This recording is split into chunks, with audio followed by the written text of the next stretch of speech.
지난 79년에 함께 회사에 입사했던 입사 동료들과 가족들이었습니다. 울산의 버스 사고. 37년간 이어온 우정으로 해외여행을 다녀오던 길이었는데요. 10명이 숨졌습니다. 이 화재 불과 몇십 초 만에 번졌습니다. 그래도 막을 수는 없었는지 대림대학교의 김필수 교수 자리했습니다. 어서 오십시오. 네, 안녕하세요. 화면 보면 버스가 1차선에서 추월을 하려고 1차선을 달리다가 네. 갑자기 2차선으로 들어옵니다. 네. 그리고 방호벽과 충돌하거든요. 네. 어떻게 보셨습니까? 아마 분기시키기 위해서 차가 빠져나가기 위해서 그쪽 차선에 끼어들었다고 보고 있거든요. 네.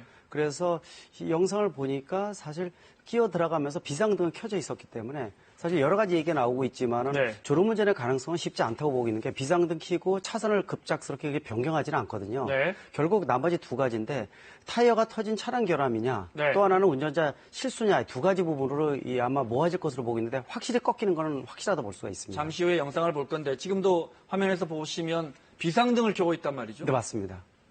비상등을 켜고 있는 게 뭘 의미할까요? 비상등이라는 거는 우리나라에서는 주변 차들한테 내가 들어갈 수도 있다라는 경고라고 볼 수도 있기 때문에 그럼 우측 깜빡이를 켰어야죠. 그렇죠. 근데 비상등을 켜고 있단 말이에요. 예, 비상등 그런 이해를 못 하겠어요. 사실 네. 근데 비상등의 뜻이 우리나라에서는 수십 가지 의미를 많이 사용을 합니다. 네. 내 차량이 특별한 차량이니까 좀 신경을 써달라는 의미를 많이 가지고 있거든요. 그래서 네. 사실 우회전할 때 우측 깜빡이를 켜는 경우도 있지만 비상등 켜는 사람들도 있고요. 네. 또 틈새를 보게 되면은 사실 충분히 들어갈 수 있는 부분인데 물론 공사 구간이고 차선 폭이 좁습니다. 그러나 갑작스럽게 차가 우측으로 꺾어지는 부분이 보이거든요. 네. 이런 부분들은 타이어가 터졌다고 얘기를 하는데 그 부분의 가능성 내지는 운전 미숙 둘 중에 하나일 가능성이 높다고 볼 수가 있습니다. 네. 그럼 여기서 당시 화면 좀 구체적으로 보겠습니다. 당시 CCTV 화면입니다. 목적지인 울산으로 들어가는 분기점을 앞두고 1차선 주행을 하다가 비상등 켜고 있죠. 잘 가다가 2차선으로 옮기면서 바로 방호벽과 충돌하고 순식간에 화염이 번집니다. 연기가 막 왔다니까. 그래 사람들이 우왕좌왕해가지고 벨트를 못 푸니까 빨리 못 나오잖아요. 짜우문으로 왔다니까. 뒤에 짜우문으로. 버스 운전기사는 버스의 우측 앞바퀴가 터지면서 균형을 잃고 콘크리트로 된 방호벽을 들이받아 그 마찰로 불이 났다 이렇게 경찰이 진술했습니다. 하지만 경찰은 버스가 추월 후에 차선을 변경하다 사고가 난 것으로 추정하고 있습니다. 주장이 엇갈립니다. 그죠? 네. 운전기사는 펑크가 났다는 거예요. 네. 경찰은 운전 미숙 내지는 과도하게 추월하려다가 균형을 잃었다 네. 이렇게 보는 것 같은데 아마 경찰에서는 이 분석 자료가 나오면 정확히 원인이 나올 것으로 보고 있는데 네. 문제는 사고가 난 다음에 조치에 대한 부분들 여러 가지 제가 보기에는 인재라고 보고 있습니다. 실제로 차가 부닥치고 이렇게 200m 마찰이 일어나면서 네. 화재가 저렇게 커지는 것은 구조적인 문제일 수도 있고요. 또 탈출하는 방법에 대해서도 여러 가지 문제점을 낳는 이런 사건이기 네. 때문에 그런 측면에서 면밀히 검토할 필요가 있다. 왜냐? 차가 저렇게 부닥쳤을 때 화재가 저렇게 급작스럽게 확산이 되는 경우는 거의 없다고 볼 수가 있거든요. 네. 저 경우는 연료 탱크나 연료 라인에 문제가 생겨서 터지는 부분입니다. 네. 그렇다면은 연료 탱크가 앞쪽에 있는 게 구조적인 문제가 아니냐? 사실 법적으로 배기구하고 연료 탱크는 분리되어 있고요. 네. 또 앞차축과 뒷차축에 연료 탱크가 들어가 있어야지만 여러 가지 추돌이나 충돌 사고에 대해서 대처를 해서 연료 탱크가 터지지 않을 수가 있는데 네. 저 경우에는 옆에 오른쪽에 마찰이 일어나면서 바로 터지거든요. 네. 그렇다면 연료 탱크가 그쪽에 위치하고 있다는 것이기 때문에 근본적인 문제의 구조적인 문제의 가능성도 충분히 있다고 보고 있어서 충분한 검토가 필요하다고 볼 수가 있습니다. 정리하면 우리도 화면 보면서 놀랬는데 불길이 너무 빨리 쏟았거든요. 네. 뭔가 터진 것 같다 그랬어요. 목격자들이. 연료 탱크가 터졌군요. 네, 그렇게 연료 가정할 탱크라고 수 보고 있고. 있습니다. 예. 근데 쉽게 터지는 게 아니죠. 아니죠. 위치가 가장 위험한 물건이기 때문에요. 네. 배기구 뜨거운 물체하고도 법적으로 띄어져 있고요. 네. 또 사실 연료 탱크가 가장 안전한 위치는 앞 차축과 뒷차축의 사이 안쪽에 들어가니까 가장 안전합니다. 네. 충돌, 추돌 가능성 충분히 예상을 하는 부분이거든요. 네. 근데 저 상태에서 연료 탱크가 터질 정도로 문제가 있었다. 저 상황이 몇십 초 상태에서는 사실 안에 있는 탑승객이 탈출할 수 있는 시간적인 여유가 없다고 볼 수가 있습니다. 네, 물론 정확한 사고 결과야 국가에서 감식이나 경찰의 수사 결과가 나와봐야 알겠지만 네. 제가 궁금한 건 그 비상등입니다. 네. 저 비상등을 켰다는 것은 혹시 운전기사가 주장하는 것처럼 펑크가 나면 네. 보통 우리가 비상등을 켤 거 아닙니까? 맞습니다. 본능적으로? 차에 이상이 생겨서 네. 다른 사람한테 알리는 것도 중요하거든요. 네. 그래서 그 상태에서 펑크가 나게 되면 핸들이 확 돌아갑니다. 네. 그래서 핸들을 꽉 잡은 상태에서 비상등을 켰을 수도 있거든요. 네. 괜히 비상등 켜는 건 아니니까 문제가 네. 있다라는 뜻을 알리는 뜻도 있습니다. 경찰은 근데 그 펑크에 대해서 언급하지 않았습니다. 오늘 네. 발표할 때. 물론 네. 잠정이지만요. 졸음이나 운전 미숙 쪽으로 보는 것 같거든요. 네, 쉽지는 않다고 보고 있어요. 일단 차 자체가 전소가 되게 되면은요. 네. 특히 차는 온도가 높기 때문에 전소가 되면은 증거 확보가 어려워서 원인 불명으로 나오는 경우도 있습니다. 네. 이때는 정확도가 좀 떨어질 수도 있기 때문에 이 네. 부분을 정확히 볼 필요가 있다고 볼 수가 있습니다. 자, 그럼 여기서 당시 사고 장면 목격하고 현장에서 사고 수습하는 데 도와주신 버스 운전기사님, 당시에 경부고속도로를 운전하시다가 사고를 목격하고 제일 먼저 119에 신고하신 분입니다. 정경식 기사님 전화 연결되어 있습니다. 기사님 나와 계시죠? 네, 안녕하세요. 네. 당시에 현장을 목격하셨을 때 상황이 어떻게 됐나요?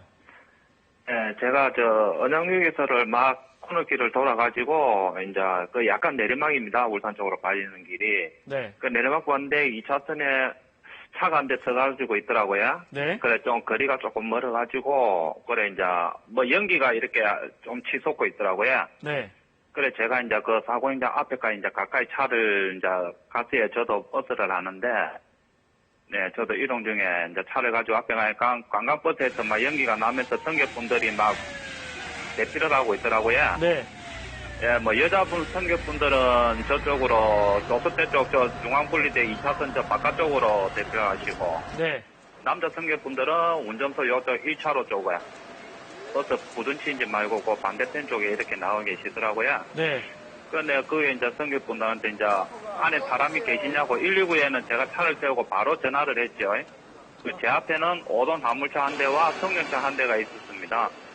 그 네. 성년차 한 대가 있는 데는 많이 다친 분들이 여자분 3분인가 4분인가 그 차를 태워갖고 지나갈 수 있게끔 1차선에 파편문을 채워가지고 네. 그래 그 차를 갖고 이제 병원으로 이제 환자분이니까 수송하시다가 1차로에 아반떼인가 카렌트인가 하는 성년차로 이제 그분이 태워가지고 가시고요. 네. 그러고 한참 뒤에 이제 119에서 와갖고 소방차하고 구급차가 와갖고 나머지 부상병 남자 2분은 반대편 중앙차선으로 넘은 편으로 예, 제가 빠치 줘가지고 반대편 쪽으로 이렇게 옮겨드렸어요. 그래 그분들은 싣고 가시고 그러고 나서 불길이 팡팡 튀면서 불길이 순식간에 막 그러면서 그 영화관 그 안에 그 연기 때문에 차 안에 연기 때문에 뭐 제가 어떻게 손쓸 방법도 없고요. 막 저도 겁이 나가지고 펑펑하면서 불꽃이 막 하염이 너무 많이 휘사이니까 저도 뒤로 한 5, 60m 뒤로 물러서가지고 그 사고 상황을 지켜보고 있는 네, 상황이었습니다. 네. 기사님 그러면 네. 방호벽에 충돌을 하고 화염이 치솟고 그게 차량 전체에 번지기까지 얼마나 시간이 걸렸던가요? 불과 그거는 시간은 좀 오래 걸리진 않은 것 같아요. 중앙분리대 받고 그 박은 부위 밑에부터 기름이 2차선 박은 기름이 한 150m, 200m 정도 바닥이 흥긋해요. 파편물하고. 네. 그러니까 꼬라고 붙었으니까 불과 뭐 그렇게 시간은 오래 걸리지는 않은 것 같아요. 몇 초나 불은 걸렸던 것 같던가요? 일단 짧은 불에서 불은 좀 붙고 있기 때문에 뭐 정확하게는 모르겠지만도 뭐 하여튼 순식간에 불이 조금 빨리 붙은 것 같습니다. 네. 그때 당시 구조 상황을 한 번만 더 설명해 주실 수 있을까요? 탈출하신 분들은 대부분 그러면 유리창을 깨고 나오신 거죠? 예, 뭐 고리 깨고 나오셨다더라고요. 그래 아까 그게 이제 승객분이 이제 좀 약간 좀 덜 다친 승객분하고 제가 이야기를 했는데요. 유리창을 깨고 나왔다 하더라고요. 네. 유리창을 깨고 나오면서도 안에 가스 때문에 막 개우 이렇게 탈출을 했다 하더라고요. 그러면서 안에 그래 19분인가 20분인 정도가 대구에서 타고 왔는데 울산 간다고 공항에서 타고 왔는데 안에 10분 정도가 차 안에 있다 이거라 예. 네. 그래갖고 아이고 저 어쩝니까 하면서 하는데 막 펑펑 튀면서 하염이 쌓이면서 어떻게 뭐 방법이 없더라고요. 그래서 뭐 알 수 없이 소방차하고 올 때까지 제가 뒤에서 이렇게 그 사고 처리 진행하는 모습을 지켜보고 있었습니다. 네. 당시에 밖에 계시던 분들이 혹시 안에 승객들이 한 10여 분 남아 있었다는 사실을 전혀 모르셨습니까? 아니, 그 승객분이 저인데 말씀을 해주셨죠. 안에 사람들이 10분이 있다. 계신다고 하는 거. 예, 안에, 예, 일단 차에서 빠져나온 승객분이 저한테 안에 사람이 있다고. 그런데 밖에서 구조하기엔 이미 너무 불길이 많이 예, 구조하기는 너무 늦었고 너무 이제 차가 불이 너무 많이 붙어가 있는 상태이기 네. 때문에 솜쓸 방법이 없었습니다. 네, 알겠습니다. 어제 사고 현장 목격하신 버스 기사 정경식 기사님이었습니다. 오늘 전화 연결 고맙습니다. 예, 수고하십시오. 네. 피해자분들이 79년에 같이 입사해서 그때 사택에 같이 사셨대요. 그러니까 네. 가족처럼 30여 년간을 지내신 분들이 이제 여행 갔다 오다 그야말로 변을 당했습니다. 연기가 가득 차 있어서 비상 탈출용 망치를 찾을 수 없었다고요. 네. 지금 저 사고 정도면은 화재도 생기면 안 되고요. 네. 한 명도 사망자가 나오지 말아야 되는 사건입니다. 그러니까요. 어떻게 보면 인재라고 말씀드린 이유가 네. 일단 그 어두운 상태고 또 연기가 차 있는 상태에서는 이 유리깨는 망치를 빨리 찾아야 됩니다. 네. 탈출구가 출입구가 일단 막혔기 때문에 네. 탈출해줘야 되는데 이 우리나라 같은 경우에는 버스에 뭐 유리깨는 망치가 한두 군데 있는 경우도 있지만은 네. 또 밤에 이 손잡이가 야광으로 돼 있어 눈에 띄어야 되거든요. 네. 그게 검게 돼 있는 경우도 많아서 위치를 못 찾습니다. 손잡이가 야광으로 예. 돼 있어요. 더욱이 이제 안전벨트 같은 거는 사고 나면 꼬이는 경우도 많고 푸는 네. 방법을 순간적으로 머리가 하얘지기 때문에 잊어먹습니다. 그때는 그 유리 깨는 망치 뒤에 칼날이나 아니면 가위가 있어서 네. 그거를 끊고 보통 유리를 깨고 탈출을 하는데 유리 깨는 부분도 사실 교육이 안 돼 있는데 가운데 부분 깨면은요 안 깨집니다. 왜냐면 에너지를 흡수를 하기 때문에 안 깨지고요. 네. 모서리를 두들겨야지 깨집니다. 유리가. 아, 버스 차량에 유리가 되게 대형 유리 아닙니까? 맞습니다. 일반적으로 가운데를 부시려고 하지 않겠습니까? 그렇습니다. 근데 가운데는 에너지를 흡수하기 때문에 잘 안 깨지고요. 모서리를 깨야 모서리를 깨야 되는데 그거를 사실 교육시켜주는 데도 없고 우리나라 네. 안전교육, 운전면허 딸 때부터 네. 전혀 모르거든요. 비상 네. 대처 방법. 그리고 두 번째는 이 출입구가 보통 막힌다고 생각을 해줘야 됩니다. 네. 얼마 전에도 버스가 아이들 어린이 버스가 터널에서 출입문이 닫히다 보니까 유리 깨서 어른들이 구하는 그랬죠. 부분이 있었는데요. 네, 네. 그때 화재가 천만다행으로 안 나서 다행이죠. 네. 화재 생기면 큰 인명사상이 생길 텐데 네. 일본 같은 경우에는 어린이 버스라든지 32인상 이상의 버스는 반대쪽 뒷부분에 비상구를 의무적으로 설치하게끔 되어 있습니다. 네. 그래서 문제가 생겨서 탈출할 수 있게끔 만들어줘야 되는데 네. 지금 이 경우에는 문도 없었죠. 또 유리 깨는 망치도 찾지 못했죠. 결국은 탈출할 방법이 없다는 거죠. 예전에는 버스가 중간에도 문이 있었던 것 같아요. 그런 기억에? 것들은 예를 들어 시내버스 같은 경우지 네. 고속버스인 경우에는 아예 통창문으로 돼 있고요. 네. 또 이 출입구 위에는 아무것도 없거든요. 그렇다면 유리라도 잘 깨질 수 있어야 되는데 깨는 망치가 없다. 특히 저렇게 불길이 휩싸인다라고 할 때는 방법이 없다고 볼 수가 있어서 구조적인 문제점도 있다고 볼 수가 있습니다. 망치, 비상탈출용 망치가 배치되어 있었는데 연기 때문에 못 찾았단 말은 네. 좀 이상한 게요.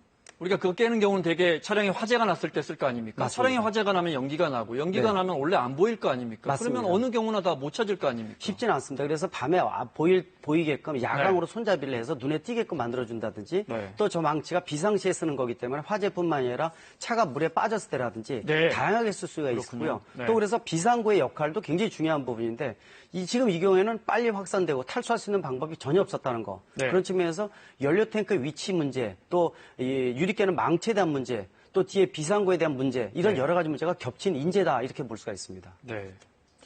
안전벨트 풀 겨를이 없었겠지만요. 당황하셨거나 또 차량이 충격을 받았으니까요. 그 안전벨트 풀지 못했다는 말도 있어요. 맞습니다. 왜 그랬을까요? 사실 사고를 일으키게 되면은 머릿속에 하얗게 된다고 보통 얘기합니다. 순간적으로 당황을 하거든요. 네. 그렇다면 사람이 안전벨트 푸는 방법도 모르는 경우도 생기고 순간적으로 또 차가 뒤집어지거나 이렇게 되면은 꼬이기 때문에 안전벨트를 풀 수가 없는 경우가 생깁니다. 그래서 유리 깨는 망치에는 칼날하고 또는 예를 들어서 가위가 붙어 있습니다.